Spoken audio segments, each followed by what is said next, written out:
He bid $300 at an auction, and everyone laughed. They didn't know what was hidden inside that shipping container. Subscribe and like if you're ready to hear the story they ignored. The Bay Ridge Port Container Yard stretched along the gray Oregon coastline like a forgotten scar. Rows of rust-stained shipping containers stacked 2 and 3 high, their faded numbers barely visible beneath salt, wind, and years of neglect. The air smelled of seawater and old metal, heavy and sharp in the lungs. Cargo cranes stood idle against a pale sky, their silhouettes frozen like giant skeletons. This was not a place people came to dream. It was a place where things were left behind.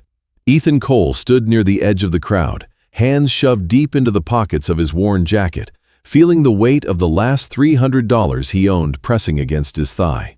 It was all he had left in the world. In 7 days, the bank would take his farm. Land that had been in his family for 2 generations would be sold off piece by piece, and Ethan would walk away with nothing but debt and shame.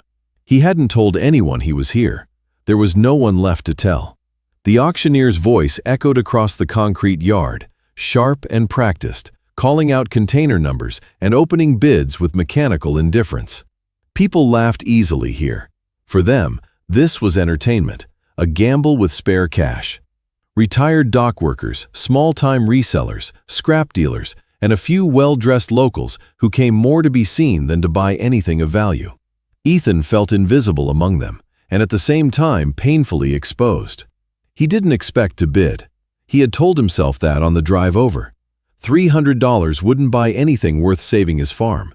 But then the auctioneer called out the next lot. Container C23. There was a brief pause, the kind that meant nothing to anyone else, but made Ethan lift his head. The container sat slightly apart from the others. It was an older model, dull red beneath layers of rust, its paint flaking like dead skin. At first glance, it looked no different from 100 other forgotten containers in the yard. But something about it made Ethan's stomach tighten. The padlocks hanging from its steel doors caught the light, and that was when he noticed it. They weren't old. They were new locks, thick and heavy, the kind you'd buy recently. But someone had gone out of their way to make them look ancient. The metal coated in artificial rust, the surface roughened to blend in with years of decay. The seal along the doorframe looked disturbed too, not broken, but tampered with, as if someone had opened and resealed it carefully. No one else seemed to notice. Opening bid, $200, the auctioneer called. No hands went up. People murmured, amused. Someone snorted. Another bidder whispered something that made a few nearby laugh. Ethan felt his pulse in his ears. For 18 years, Container C23 had been paid for without fail. That much he had overheard earlier from 2 dock workers talking near the gate. 18 years of steady payments, on time, no questions asked. Then, 8 months ago, the payments stopped completely. No explanation, no contact. As if whoever had been responsible for it had simply vanished. The rule was simple. 3 months unpaid and the contents were auctioned. C23 had sat untouched for 5 months beyond that, waiting. $200, anyone? The auctioneer repeated. Ethan raised his hand before he could talk himself out of it. The reaction was immediate. Laughter rippled through the crowd, louder this time. The auctioneer hesitated, looking at Ethan as if expecting a punchline. $300? Someone called mockingly. Ethan didn't lower his hand. At the front of the crowd, Dr. Grant Harlow watched him with open disdain.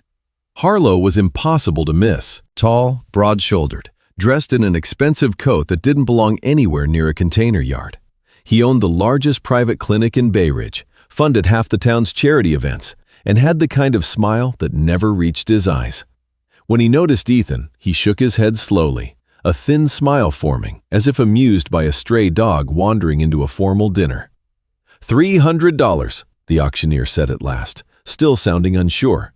Do I hear more? Silence. Sold.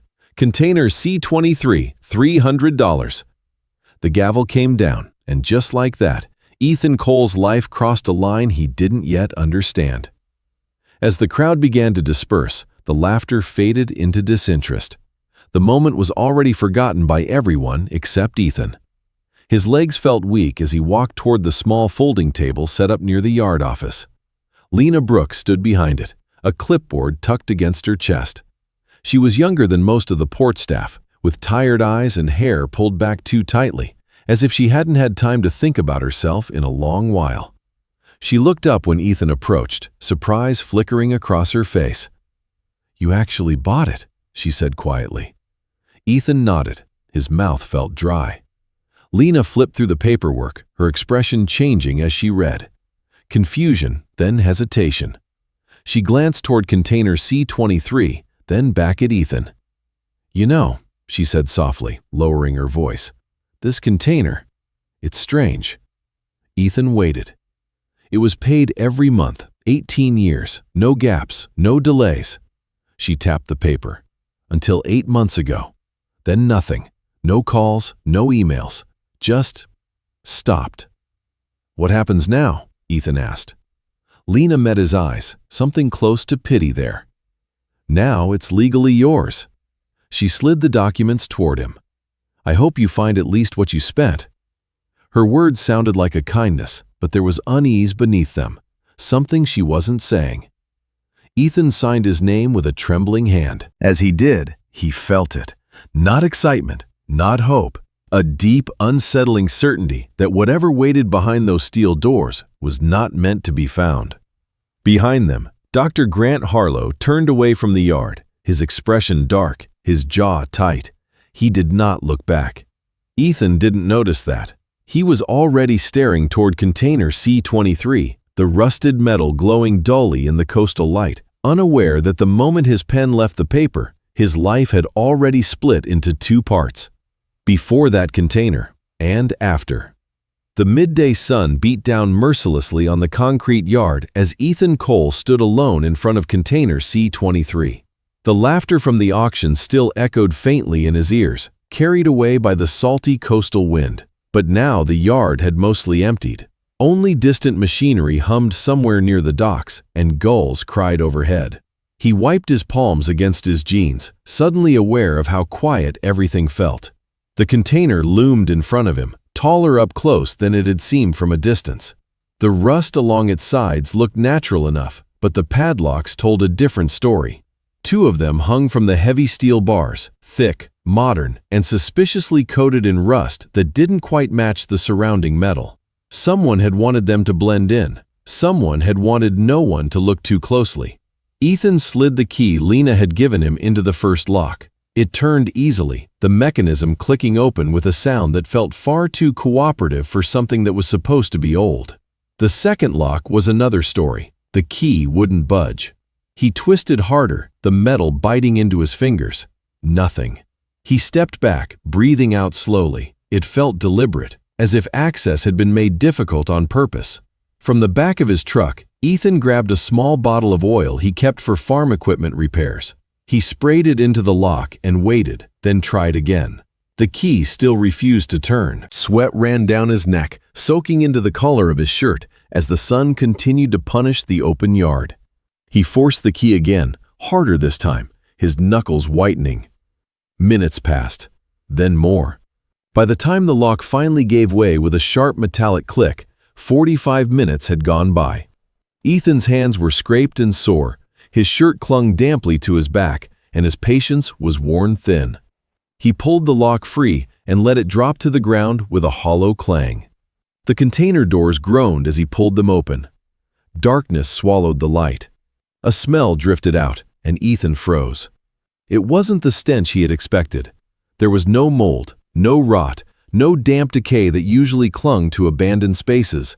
Instead, the air was clean, almost sterile, faintly medicinal. Unease settled deep in his stomach. He turned on his phone's flashlight and stepped inside. The beam of light cut through the darkness, revealing rows of cardboard boxes stacked neatly along the container walls. Dozens of them.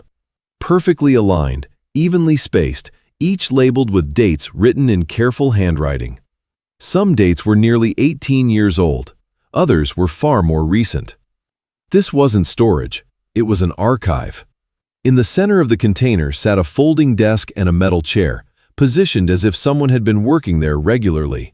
Papers lay across the desk in tidy stacks, held down by paperweights. Pens rested in a cup, their ink still usable. A calculator sat beside them, dust-free. Ethan swallowed hard. He crouched beside the nearest box and lifted the lid. Inside were medical documents, hundreds of them. Test results, prescriptions, physician notes, hospital discharge papers. Every single one bore the same name: Evelyn Mercer. The second box held photographs. At first, they showed a strong woman in her prime, standing confidently beside a small coastal business, smiling beside a younger version of a man Ethan didn't recognize. As the photos progressed, the woman aged. Her smile became tighter, her posture slightly hunched. In the most recent pictures, her eyes looked distant, her expression strained, as if she were trying to appear well for someone else's sake. Ethan closed the box slowly. The third box made his breath catch. Cash. Stacks of bills, neatly bundled with rubber bands, each bundle labeled with dates and small handwritten notes. He picked one up and counted quickly. $5,000. There were dozens of stacks visible without even digging deeper. At least 35, maybe more. His mind raced. This wasn't forgotten savings. This was deliberate concealment. The fourth box chilled him to the bone. Letters, all addressed to Evelyn Mercer. Hospitals, banks, law offices. Some handwritten, some official. None of them opened. Every envelope sealed, edges slightly worn, as if handled repeatedly but never delivered. One envelope near the top caught his eye. The return address belonged to a hospital in Salem, Oregon. The date on the corner was 8 months old. Ethan hesitated, then tore it open. The letter inside was brief and brutally direct. It informed Evelyn Mercer that her test results had confirmed a terminal diagnosis. She had, at most, 4 months to live. Immediate contact was required to discuss treatment options. Ethan stared at the date again. 8 months ago. A cold realization spread through him. Someone had intercepted this letter. Someone had kept Evelyn Mercer from knowing she was dying. Whoever had done this hadn't just hidden information. They had controlled her entire reality. Footsteps crunched outside. Ethan snapped the box shut and moved quickly toward the container entrance, positioning himself to block the view inside just as Lena Brooks appeared, walking briskly across the yard with her clipboard pressed to her chest. "How's it going in there?" she asked, trying to peer past him. "Did you find anything worthwhile?" "Still sorting," Ethan replied evenly. "There's a lot." Lena frowned. She looked nervous now, her eyes darting briefly toward the interior of the container before returning to his face. "You know," she said carefully, "this container, it shouldn't have gone to auction." Ethan felt his pulse quicken. "What do you mean?" "The payments were current until recently. Someone made a mistake in the paperwork." She checked her clipboard. "Technically, the person responsible for the container still has legal rights over the contents." "And who's that?" Ethan asked, already dreading the answer. Lena hesitated. "Dr. Grant Harlow." The name landed like a blow. "The same doctor from the auction?" Ethan asked. She nodded. "If he files a claim, he can recover everything by paying a small administrative fee." A trap, Ethan realized. The auction had never been about selling the container. It had been about seeing what he would find. "I'll wait then," Ethan said, forcing a calm smile, "until it's resolved." Lena looked relieved, but her gaze lingered. "Would it be all right if I took a quick look? Just for a basic inventory report?" Ethan stepped aside slightly, his mind racing. If she saw the boxes, the money, the documents, it would all disappear before morning. "There's not much light," he said. "Better to come back tomorrow with proper equipment." She took another step forward anyway, her pupils adjusting to the darkness. Her phone rang. "Yes, Dr. Harlow," she answered immediately. "I'm here now." As she spoke, Ethan noticed a photograph on the ground near the entrance, one that must have slipped from a box. A picture of Evelyn Mercer, younger, confident. One glance downward and Lena would see it. Ethan pretended to stumble and nudged the photo back into the darkness with his boot. "Yes, he's here alone," Lena continued. "No, I haven't seen much yet."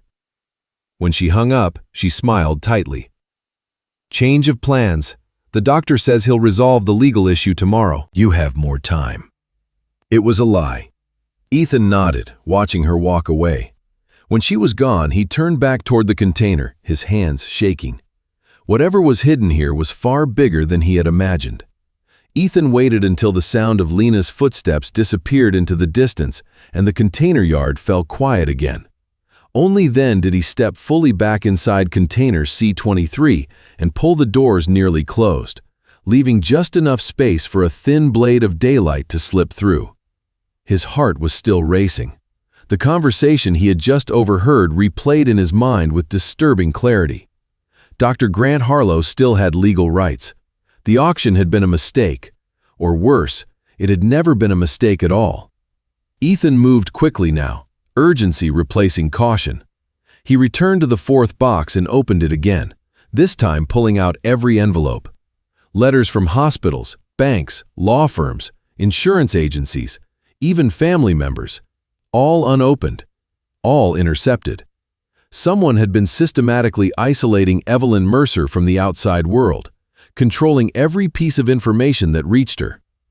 Ethan stacked the letters neatly and began photographing each one with his phone, making sure the dates and return addresses were visible. He moved to another box and opened it. Bank statements spilled out, neatly organized in chronological order. One account stood out immediately. The balance was staggering. Over $250,000. Ethan's breath caught. This wasn't a modest savings account. This was a lifetime of work. The transactions from the last 3 years told a different story. Withdrawals. Regular, large withdrawals. Each one authorized by power of attorney. Ethan found the document attached near the back of the folder. His stomach tightened as he read the signature. Grant Harlow. A cold wave of anger washed over him. Harlow hadn't just hidden letters. He hadn't just controlled medical information. He had been draining Evelyn Mercer's money while she was alive and vulnerable. Ethan opened the next box and felt his hands begin to tremble. Inside were medical prescriptions, dozens of them, heavy sedatives, dosages that made no sense. He compared them to the legitimate medical reports he had seen earlier. According to the actual exams, Evelyn Mercer had controlled diabetes and minor age-related issues. Nothing that justified this level of medication. She hadn't been treated. She had been subdued. Ethan raised his phone again, photographing every prescription, every report, every inconsistency. He knew now that what he was holding wasn't just evidence of fraud. It was evidence of abuse. At the bottom of the box lay a folder that made him stop breathing altogether. A will. The original version left everything to Evelyn's daughter, Madeline Mercer. But attached to it was a newer document, dated only a year ago. The handwriting was shaky, uneven, visibly forced. This version left everything to a charitable foundation administered by Grant Harlow.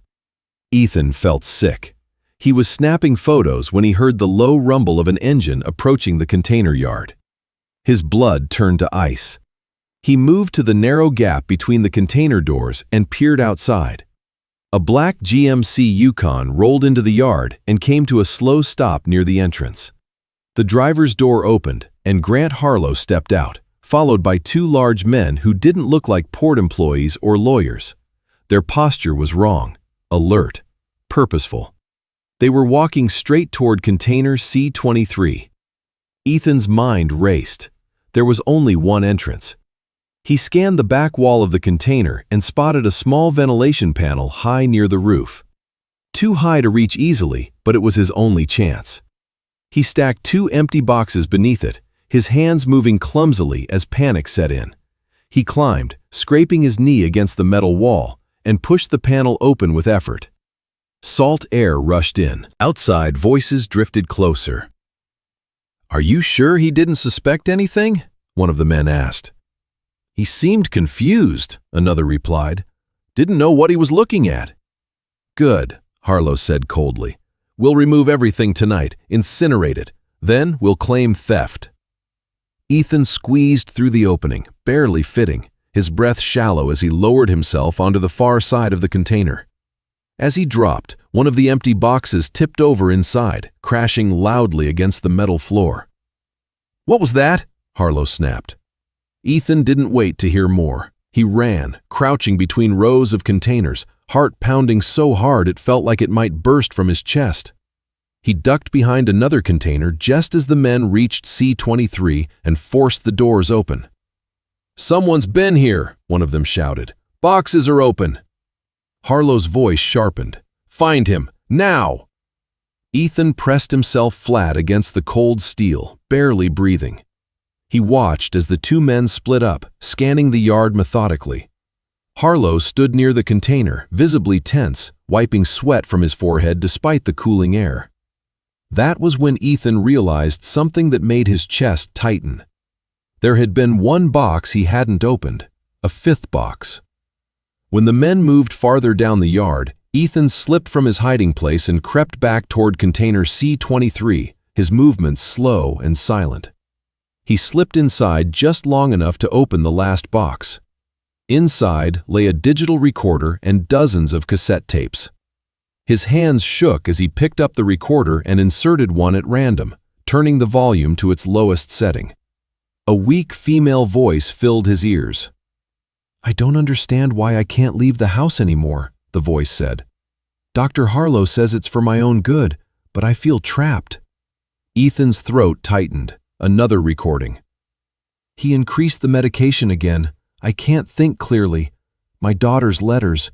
He says she doesn't want to see me." The final recording was dated 1 week before the payment stopped. "I'm very tired today. If I die, please let them know. Dr. Grant Harlow is killing me slowly." Footsteps returned, closer this time. Ethan shut off the recorder and clutched it to his chest, ducking behind the folding desk just as the men entered the container. "Collect everything," Harlow ordered. "I want nothing left." Boxes scraped across the floor. Papers rustled inches above Ethan's head. Sweat poured down his face as he fought the urge to move. "Something's off," one man said. "There were 38 stacks of cash last time. Now there are 34. Harlow went silent. "Someone took 4, he muttered. 20,000. Ethan's heart skipped. It hadn't been him. "Leave it," Harlow said finally. "If he took money, he'll come back." The desk shifted. Ethan braced himself for discovery. Then a voice called from outside. "Dr. Harlow?" It was Lena. Her tone was different now, firm, controlled. "What do you want?" Harlow snapped. "It's about Evelyn Mercer's daughter," Lena said. "She's flying in from Seattle with a lawyer." Silence fell over the container. Ethan knew then that everything was about to change. The moment Lena's words echoed across the container yard, the air inside container C-23 seemed to tighten.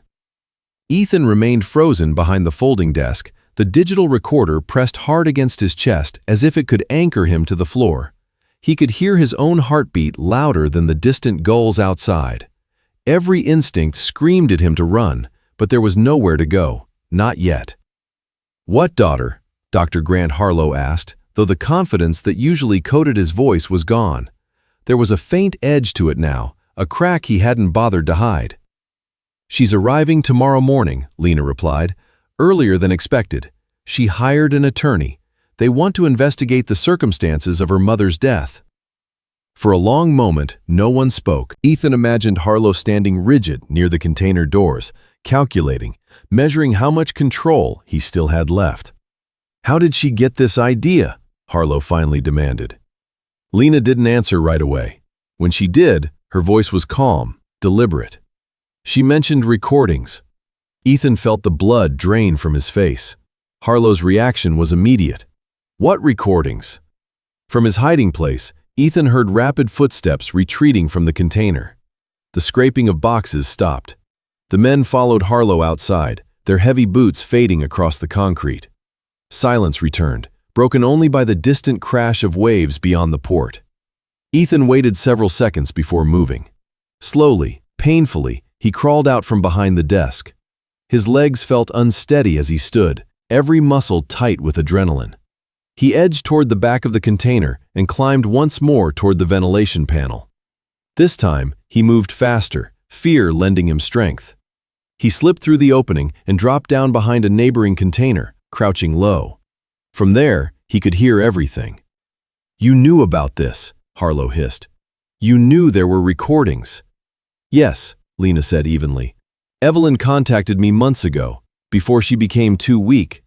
She asked me to keep certain things safe, just in case." Harlow laughed, sharp and humorless. "You betrayed me." "I protected her," Lena shot back. "I saw the false prescriptions. I saw you intercepting her mail. I saw the power of attorney you abused and the will you forced her to sign." One of the men shifted uneasily.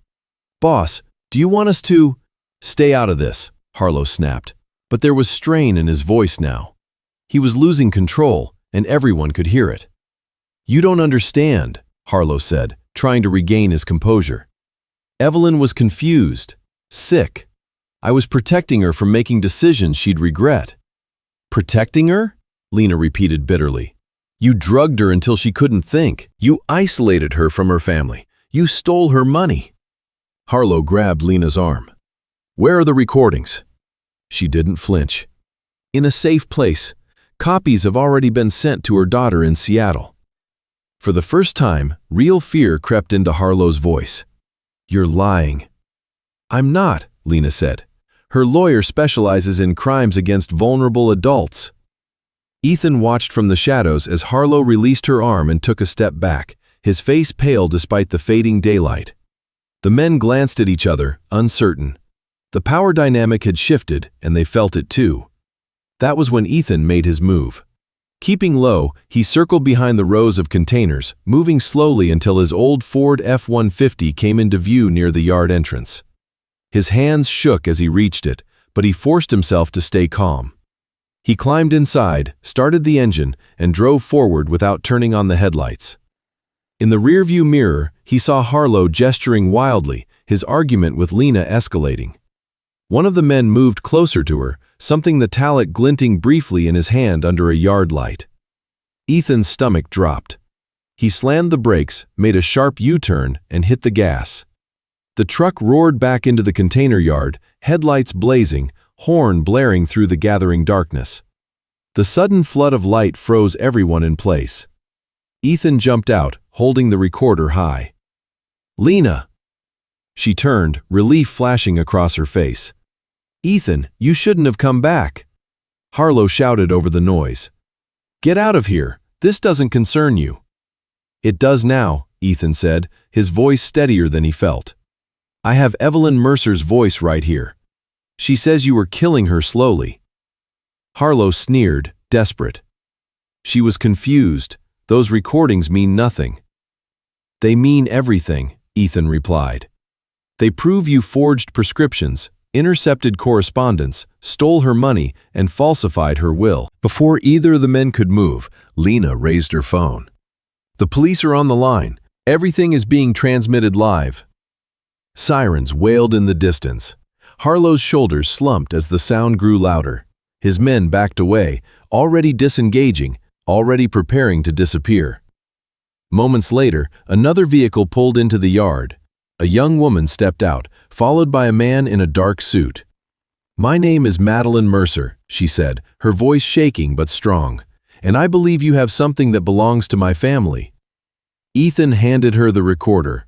"Your mother left this for you." Madeline took it with trembling hands, tears streaming down her face. The sirens closed in, blue and red lights flashing against the rusted containers. Harlow looked around him, cornered, his carefully built world collapsing in real time. "It's over," he murmured. And Ethan knew that the truth Evelyn Mercer had hidden for years had finally found its voice. 8 months later, the Bay Ridge coastline looked different to Ethan Cole, though nothing about it had physically changed. The ocean still rolled in heavy and gray, the wind still carried salt and cold, and the port cranes still rose like silent sentinels against the sky. But the weight that had once pressed constantly against his chest was gone. For the first time in years, he could breathe. Ethan parked his truck in front of a modest brick building that once housed Grant Harlow's private clinic. The sign above the door had been removed, leaving only lighter paint beneath where the name had been. Now the building served a very different purpose. Inside, it was an office space dedicated to investigating financial and medical abuse against the elderly.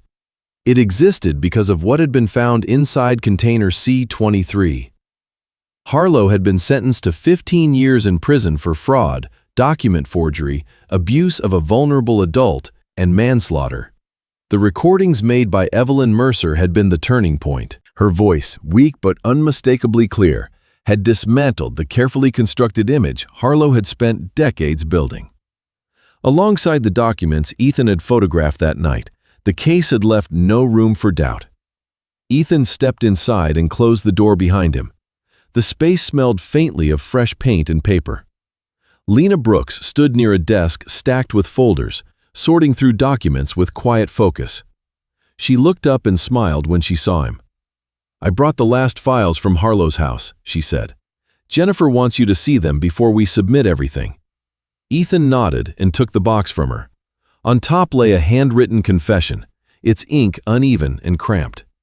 Harlow had written it in prison, hoping for a reduced sentence. In it, he admitted that he had begun drugging Evelyn after discovering the extent of her assets. He justified it as control, as protection, as entitlement. Ethan closed the folder slowly. "And the missing cash?" he asked. "The 4 stacks from the container." Lena hesitated, then smiled faintly. "That was me." Ethan raised an eyebrow. "Evelyn asked me," Lena continued, "before she lost the strength to leave the house. She knew something might happen. She wanted a private investigator paid in advance. Insurance." "You could have told me sooner," Ethan said. "I needed to know whose side you were on," Lena replied honestly. "Evelyn taught me that." Ethan nodded. He understood that now better than ever. The office door opened and Madeline Mercer stepped inside. She carried an envelope, her expression soft but resolute. "Ethan," she said, "my mother left something for you." He shook his head instinctively. "You've already done more than enough." "This isn't a reward," Madeline said. "She specifically asked for this to be given to the man who uncovered the truth." She handed him the envelope. Inside was a single page, written in shaky handwriting. "To whoever finds this, if you are reading these words, it means the truth survived. Thank you for protecting my dignity when I could no longer protect myself. Use what you found not only to save yourself, but to help others who may be trapped as I was. Evelyn Mercer." Ethan folded the letter carefully and slipped it into his shirt pocket, close to his heart. 4 years passed. Ethan Cole now owned the largest farming operation in the region, but that was no longer what defined him. Letters arrived regularly from families across Oregon and neighboring states. Sons and daughters who sensed something was wrong. Savings disappearing. Sudden changes in medication. Elderly parents cut off from contact. Each letter carried the same quiet desperation Ethan had once felt standing at that auction with his last $300. The foundation bearing Evelyn Mercer's name became a lifeline. Investigators, attorneys, and ethical medical professionals worked together, using the system Harlow had abused to dismantle similar schemes elsewhere. Laws surrounding power of attorney and medical guardianship changed at the state level, driven by testimony from Madeline and supported by Evelyn's recordings. One evening, as the sun dipped low over the farmland, Ethan stood at the window of his office. Framed on the wall beside him was a photograph of Evelyn in her prime, confident and unafraid. On his desk lay her letter, preserved and visible, a daily reminder of the responsibility that came with a second chance. Lena entered quietly, holding fresh mail. "Another one," she said softly. "That makes 3 this month." Ethan took the letter from her hands and read it slowly. The pattern was unmistakable. The same warning signs, the same fear. "Call Jennifer," he said at last. "Tell her we're taking this case." Lena smiled, the same knowing smile she'd worn the day Ethan signed the paperwork for container C-23. Evelyn knew what she was doing, she said. She was waiting for someone who understood what it meant to have nothing left but hope. As Lena left to make the call, Ethan returned his gaze to the fields beyond the window. Land that had nearly been lost to the bank now thrived under careful stewardship. But the true transformation hadn't been financial, it had been internal. Ethan thought back to the laughter at the auction, the contempt in Harlow's eyes, the pity in Lena's voice. They had all seen a desperate man with $300 and no future. None of them had seen what that moment would awaken. The container yard felt like a lifetime ago, but its impact remained constant. A rusted steel box that everyone else ignored had held more than evidence. It had held a purpose. Ethan Cole had raised his hand at an auction to save a farm. He had found something far greater. And every morning, as he unlocked his office and prepared to fight for those who could no longer fight for themselves, he honored the woman who had trusted that one day someone would open the right door and choose to look closely at what others had overlooked. If this story moved you, comment where you're watching from. Like the video and subscribe to support stories that matter.